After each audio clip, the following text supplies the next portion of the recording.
ভাইয়াকে পায় বলবে বড় কুটুম দেখো এদের এদের ওইরকম লাটা জবরি সম্পন্ন ওই অর্জুনের সঙ্গে সুভদ্রের বিয়ে হয়েছে তাহলে মামার মেয়ে শিশির ছেলে বিয়ে হয়ে গেল কিন্তু ওই ভাই সাহেবের মতো সম্বন্ধ বটে কি না ভুল বললাম সুভদ্রার সঙ্গে অর্জুনের বিয়ে হয় না তাহলে অর্জুন কার ছেলে শিশির ছেলে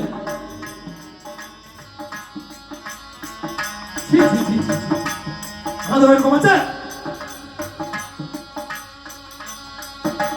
সুভদ্রা গিয়ে গঙ্গার ধারে গন্ধায়মান ভাই কি কারণে তোমরা এমনি করছো আমার জানা চাই বন্দী বলে কৃষ্ণ নামে যদু বংশের রাজা এত বড় নায়িক খচ্চর দিতে এইটো সাজা এই ঘড়িটা জোর করে কেড়ে নিতে চায় কেমন করে দেব আমি হইলাম নিরুপায় এ তো দেওয়া যাবে না সুভদ্রা বলছে প্রাণে বরং উঠেছ সুভদ্রার কথা ওই বন্দী রাজা আর ঘড়িটা দেখা থেকে উঠছে বলছে চলো আমার বাড়ি কে বলছে আমি তিরিশ বোন সুভদ্রা বলছে খুব বাবা যে ভয়ে পালাও তুমি সেই মা যোগ্যায় তুমি আবার কৃষ্ণের বোন আর আমি কৃষ্ণের ভাই মরছি তুমি এসো তো আমার স্বামীর 105 ভাই কোন কৃষ্ণ বলরাম এখানে এসে রাজসরাইকে যখন তুমি আশ্রয় করিয়ে দাও যেন আমার মানটা থাকে কথায় দাও না আমি আশ্রয় তুমি যখন আমার আশ্রয় দিচ্ছ কেন আমার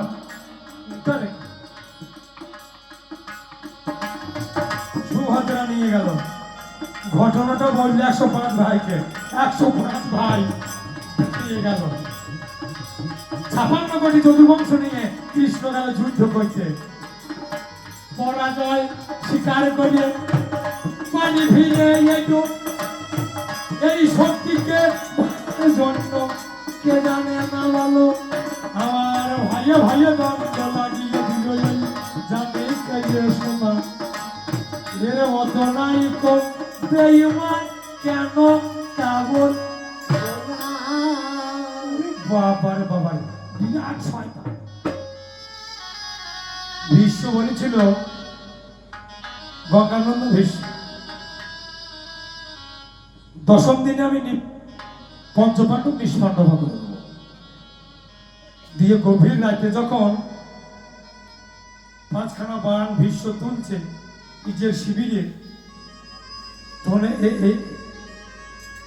বলছে আমার দ্বারা আর কোনো কাজ হবে না ভীষ্ম সব মেরে ফেলে ভীষ্ম সব 5খানা বাণ তুলে রেখেছে ও কাজ আমার বাবারও ক্ষমতা নাই সেই পঞ্চপাণ্ডব কেন তোর পিসি কুন্তি বলছে আরে ভাই কোনো উপায় নাই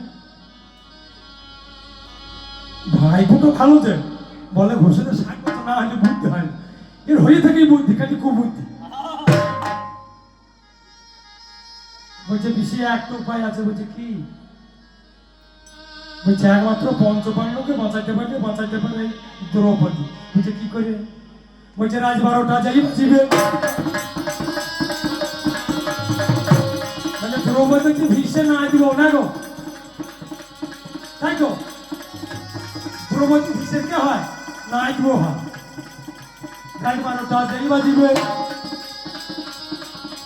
দ্রৌপদী সুন্দরী বিশ্বের গোপনে কক্ষে যাবে আমরি বিশ্বের ভাইয়ে প্রণাম করে এমন হবে তা তুই আরে না যে বলবে কত রসের কথা দুজনায় বলিবে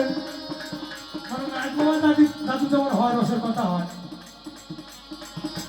আসার সময় করিবে ওই বিশ্বের ভাইয়ে যে আশীর্বাদ দেবে আমি জানাই তোমায় গেলে তোমার বের বুদ্ধি খুঁজে যাবে আমি তোমার কাছে গাই যদি বলে শীতের সিঁদুর অক্ষয় থাকার কোনো চিন্তা নাই। রাত 12টায় দ্রৌপদীকে ভীষ্মের ঘরে পাঠিয়ে দিয়েছে। যে করোনা দিচ্ছে দ্রৌপদী, ভীষ্ম বলছে কে এত রাতে? তুমি জানো তোমার নায়ক বউ দ্রৌপদী, দরজা খোলো, তোমার সঙ্গে কিছু কথা। দরজা খুলেছে, দ্রৌপদী ঘরে গিয়েছে, দাদুর সঙ্গে অনেক কথা বলে ভোর রাতে বিশ্বের পায়ে প্রণাম করেছে, বেরিয়ে আসছে। বিশ্ব বলছে যাক তো শীতের সিঁদুর। বিশ্বজয় বলেছে না যে তোর শীতের সিঁদুর অক্ষয় থাক। আর বিশ্বের পায়ে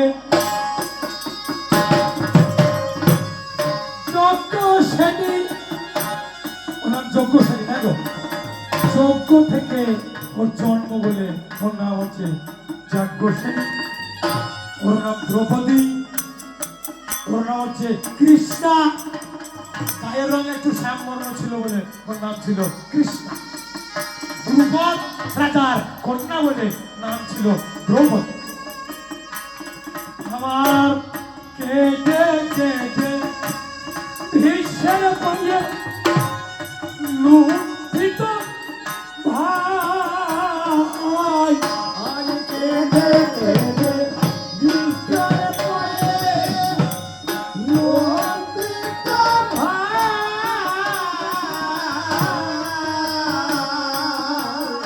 আমার শীতের সিঁদুর যেন অক্ষয় থাকে, ওহে দাদু ভাই গো। শীতের সিঁদুর যেন অক্ষয় থাকে, ওহে দাদু ভাই, ওহে দাদু ভাই। যেই বলা ভীষ্ম বলল যা অর্জুনকে পাঠিয়ে দেগা, মানে 5 খানা বার কাকু চক্রী মানে কাঁঠাল খাবে জানো তো। ওই অর্জুন দুর্যোধনের বেশ পরে গিয়েছিল, মানে নিজে বসে যেতে পারে না, কাঁঠাল খাওয়া তো ব্যাপার। খাজুরটি নাম শুনেছে? খাজুরটি কাটোয়ার পাশে মধুসূদন ঘোষালের বাড়ি ছিলেন। মধুসূদন ঘোষাল বিখ্যাত কৈলাল ছিলেন, রসরাজ কবি নাম পেয়েছিল। ওইখানে হাট বসে, তা মুর্শিদাবাদ থেকে আর ভাই সাহেব কাঁঠাল মিষ্টি, ঠিক আছে এত বড় কাঁঠাল বলছে 50 টাকা দাও। উকিরা নাজি তারা 2 ভাই, তারাও ভাই সাহেবদের আগে যমজ ভাই। তার বড় ভাই বলছে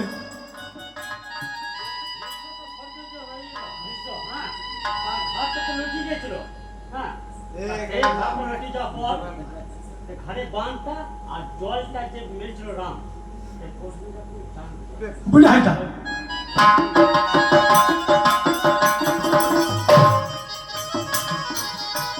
ভীষ্ম যখন বানে বানে বানা খাত হয়, ওই সর্বাঙ্গে বান গেল, মাথাটা ঝুলছিল না, তখন অর্জুন করল কি আঞ্চলিক বান দ্বারা দুটো বানকে ক্রস করে ওই ভীষ্মের মাথাটা। আর অর্জুন পাতালে ভীষ্ম যখন জল খেতে চাইলো, আমাকে একটু জল দিল। দুর্যোধন সোনার গ্লাসে করে ভীষ্মকে জল খাইতে গেল। ভীষ্ম বলল দুর্যোধন আমি এ জল খাবো না, আমাকে একটু মায়ের জল খাওয়াতে পারবি? আমার মা ভোগবতী পাতালে বইছে।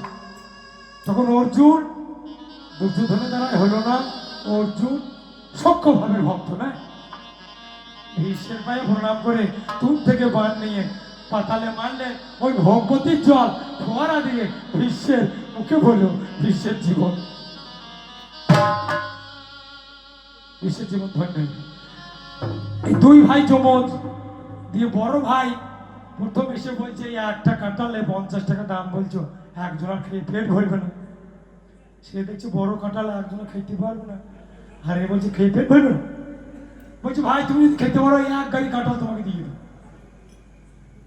তা সে বলছে ভাই আমি কিন্তু মাজা করে জল খাবো। তাই গাড়ি জল যখন খাবে তাহলে তো ভাইয়ে ভাইয়ে ফিট করা আছে, ভাইয়ে ভাইয়ে ফিট করা আছে, ভাই আমি যে জল খেতে নাম করি চলুন।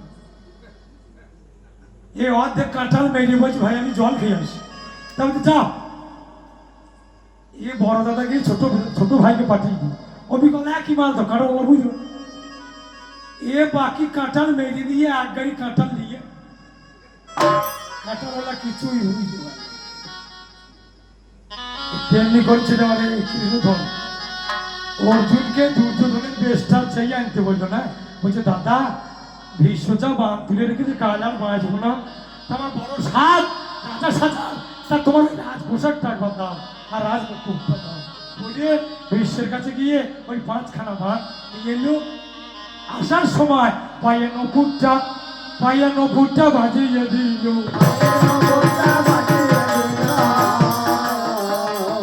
ভীষ্ম সেদিন বুঝতে পারিল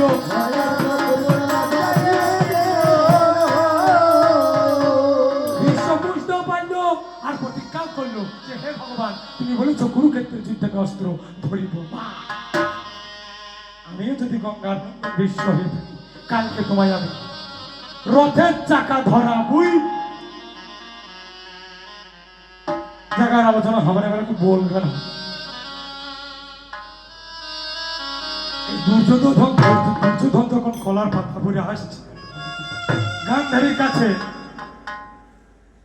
শিবপুষ্প যখন শিব পূজা করে গান্ধারী দুর্যোধনের সমস্ত অঙ্গে মোলাইতে লাগলো যখনই জানো সে হাত এলো এ হেন কর্ম কে করলো